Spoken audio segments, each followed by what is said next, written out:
Hello and good evening. My name is John, and we're here playing Forgot Not Lost Dash, a Kinetic novel as part of my Steam cleaning series. We're going to choose English.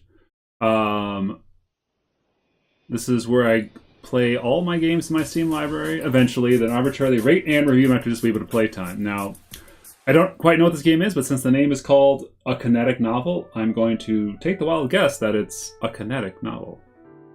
Start! Wake up! Wake up, you old fool! That's not a nice way of starting. I open my eyes slowly at the insistent urging, grunting in protest. Is it another day already? I should get up and feed Maybelle then. With a great deal of effort, I push myself into sitting position. However, when I finally will myself to my eyes, I almost fall back in surprise at the unfamiliar face peering back at me. Who is this person? Quickly, come and have your breakfast. I sit there for a moment, staring at her silence. It seems rude to ask her who she is and what she's doing here, but considering she's a stranger who has randomly shown up at my house, I suppose I have a right to ask. I clear my throat, working up the courage to voice the pressing question. My voice croaks, still thick from sleep. Sorry, who are you? The old lady freezes, though her caught up at my words. There is a beat of silence as she looks at me intently, making me cough in discomfort. Why is she staring at me like that? Do I know her? She's your wife, you're old, you've forgotten but not lost. Okay. Finally, she smiles softly. It's me, your wife, remember? Madeline. Suddenly, it hits me like a ton of bricks. She is my wife, Madeline, who have I been married to for 40 years. How could I possibly forgot? Of course, haha, I don't know what got in me for a second there. I apologize. I stand up, walking over to the dining table, sitting down. Content smile spreads across my face at the sight of eggs and bacon on a plate before me. Looks like the hens laid their eggs without problem today. When is Mirabelle coming back? The question spills in my mouth naturally without thinking, but a strange feeling strikes me. Something feels off. Something wrong with our daughter, Mirabelle? Madeline sighs and sounds up to me. She pats my hand and smiles indulgently. Dear, Mirabelle's gone. She passed away in the plague 30 years ago. Madeline's words ring a bell in my mind, but the memory keeps slipping away every time I try to grasp at it. I shake my head in confusion. My memory has been getting worse and worse these days. According to Madeline, if this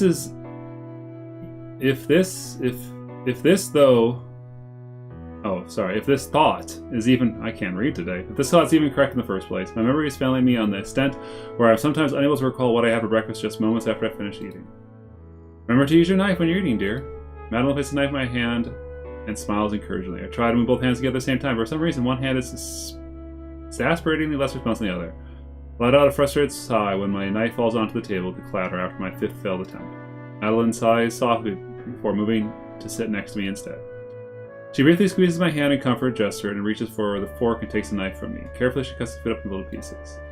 You big baby, say ah. That's kind of, I don't know. My sheepish smile turns into a more genuine happy smile. This reminds me of our first date decades ago. I open my mouth as she feeds me a small slice of bacon. I chew on it slowly, savoring the taste. I don't know why this is in quotes today. Are you? Maybe I just missing it. This really reminds me of when we went to the high tower for our date. Madeline seemed surprised, her eyes widening a little. You can remember that? I give an enthusiastic nod as she feeds me a small slice of pork sausage. So bacon and pork sausage, that's a meaty breakfast. I was meeting your parents officially as your suitor for the first time, and there was a small boat nearby. We stole it and sailed out to sea. I can still remember the apples you brought along in your basket. They were delicious. We fed each other apples while watching the waves in the middle of the ocean. We did. You were right. That wasn't in quotes. There's something different about Madeline's smile as she speaks. It's even wider and happier than before. I wonder why. Isn't it common for couples to talk about their shared days in the past? As she continues feeding me, I swallow obediently. I'm well aware of the fact that I am, to an extent, a burden on her. The least I can do is help reveal the stress by being compliant. When the last of my food is gone, she dabs my mouth with the cloth and moves back over to her own seat to start her own meal. I cannot read today. As I watch Madeline nibble at her food, I can't push away the feeling that I'm forgetting something I need to do. What is it? I frown in concentration. Suddenly, an earlier thought pops back into my mind. Ah, Maybelle. I still need to feed her this morning. I immediately get up from my chair and walk to the backyard, hurrying in case this thread of thought leaves me once we begin before I complete this task. To my surprise, the spot where Maybell usually stands is empty. I look around wondering if Maybell is hiding somewhere, but I see no sign of her. I shout loudly to Madeline. Madeline, where is Maybell? Maybell is our cow. I got her from Mayor Orlund as a birthday gift years ago. Since then, she brought us countless coins with her good milk and has quickly become our most prized possession. Silly old food, Maybell died last year. I scratch my head baffled. Is that true? Since Madeline says so, I suppose it's true. Oh, what if she's gaslighting us? What a twist! I return to the house, giving Madeline a quick kiss on the cheek when I walk by. Stopping in front of the fireplace, I plop down on my armchair with a sigh. Fire crackles, and I watch the familiar flames for a while before getting distracted by the basket of old trinkets next to me. Feeling curious, I decide to examine them. I pick up one particular looking item and stare at it for a long while. I then try to take it apart, but I fail. Perplexed, I set it back down in the basket. It's irking me how it seems so familiar to me, yet I can't recall what it is exactly. No quotes this time. Dear, I'm going to the market. Do me a favor and stay where you are, okay? Don't worry. I wasn't planning on going anywhere. Maybe it's quotes when their name isn't up there? It's gonna bug me. I smile and bid her farewell. A loud click of the padlock ensues. There's no padlock. Ensues, signaling that Madeline has left. Nothing else to do. I pick up the trinket again and continue to toy with it. Is it a piece of iron? A toy? I can't quite tell. And then just nothing. Darkness, imprisoning me. I'm startled out of my daze when thunder rumbles. Thunder? The storm brewing? I look out the window to check, and I frown in surprise at the dark, cloudy skies. It seems just like a moment ago when the sky was clear and blue. I wonder how much time has passed already. A sudden, blinding flash of light causes me to flinch, squeezing my eyes shut reflectively. Looks like there really will be a storm, perhaps even a bad one. In that case, Maybell needs to be brought into the barn. Oh no! Your cow's not there! I'm right at the front door when a surprisingly clear thought flashed across my mind. Right. Madeline said Maybell is dead. With my concerns taken care of, I returned to what I was doing previously. I'm determined to figure out what this item is. You showed me I could help you. I'm still not quite sure, but somehow I have a feeling that I will solve this mystery soon enough. After a while, my interest in the trinket fades. Oh, okay. Hot and cold. And as I set it down on the end table, strangely enough, it seems to be on the verge of falling over no matter how I adjust the angle. And I spent some time attempting to keep it upright before giving up. The fire has gone out now, and the silence echoes in the room. Is Madeline still not back yet? It's almost dinner time. It's unlike her to take so long on a simple trip to the market. Oh no. I look at the downpour outside. A worried sigh escapes my mouth. Maybe I should go find her. I try to open the door, but it seems Madeline has locked me in. Old fool. Does she take me for someone who would be silly enough to wander out of the house and get lost? Why should I do that? I can't go anywhere until Madeline comes home. Feeling the beginning of pains of hunger, I walk... Really? Okay. Hunger pains at 6 hours? I walk over to the kitchen and search for some food to ease the hunger. A note near the iron cast pot catches my attention.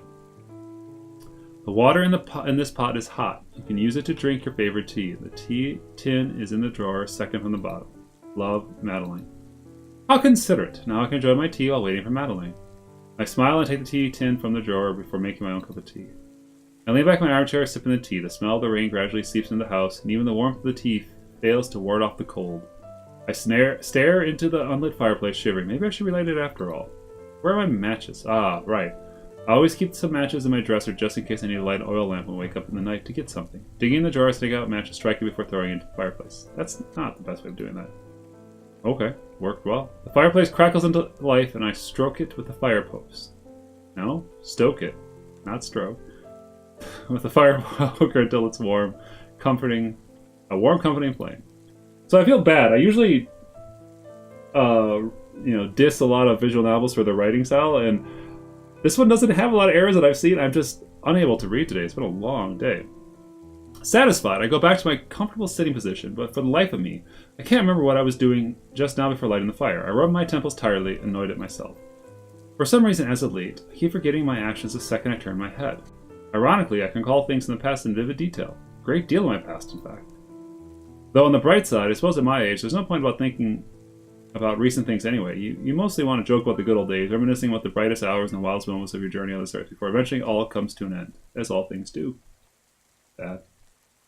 I feel nothing but peace and acceptance as the thought of what awaits me at the end of my time. After all, when you're 60, that's not that old. In this world, you're considered to have lived a long, good life. On top of that, it's said when you've been married 40 years, you must have led a fulfilling life.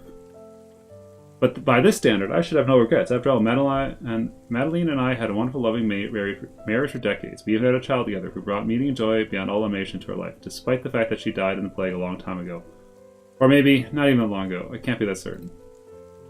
Unfortunately, the clearest memories I retain are of things that happened in my teens, the first part of my adulthood. But the rest gets murky, including the time after Mirabelle's birth. Did they have to make all the characters' names M? Madeline, Mirabelle, and whatever the cow was? They could have picked different... I stretch my arms, sighing contently at the pull of my cramped muscles, and I almost knock over a cup on the table next to me. Oh, there's my cup of tea I've yet to finish. I pick it up and delighted and take a nice sip of tea, indulging in the memories that are rushed into my head. Oh, that barely fit on this one. Drinking tea always reminds me of my father. He loved tea more than anyone I ever knew. Born in the rural... Another M word. Memoria, in the corners of the empire where tea was aplenty and cheap, did not help his tea drinking habits. There was hardly ever a day, no matter how busy father was, where he would skip his usual evening routine of reading his armchair, his trusty teacup in his other hand. Come to think of it, father was probably the biggest influence and reason behind my adoration for tea as an adult. I remember when I was a child, father would often take me to pluck leaves at our plantation. It was great fun. We even turned it into a competition to see who would gather the most leaves, as father would always let me win, which I didn't realize until I was older. At the time, I didn't understand why mother would always laugh and share a secret smile with father when I celebrated in triumph after every round of competition, but now I do. Regardless, those contests were some of my best childhood memories. Sometimes even Madeline joined in. She was our neighbor, coming from a poor family like us, but they led a much tougher life, barely making ends meet. We often played together as children, even then. I suddenly lose my train of thought. Fighting the fogginess in my brain, I try to resume my internal musing. Our families naturally became good friends since we lived next to each other.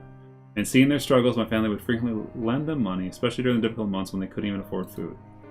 Perhaps it just discouraged adults to become too close, deterred by an ill sense of shame or pride, but as children we never let those things affect us.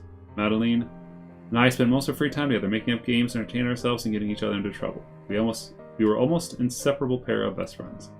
Eventually, as we grew up and started viewing each other as more than just annoying friends who happened to live next door, love blossomed between us. After a period of courting, I proposed to her on a summer day in the very same fields where we first met. Hold on. They said he was meeting the parents for the first time? Now maybe my memory's going. When he went boating.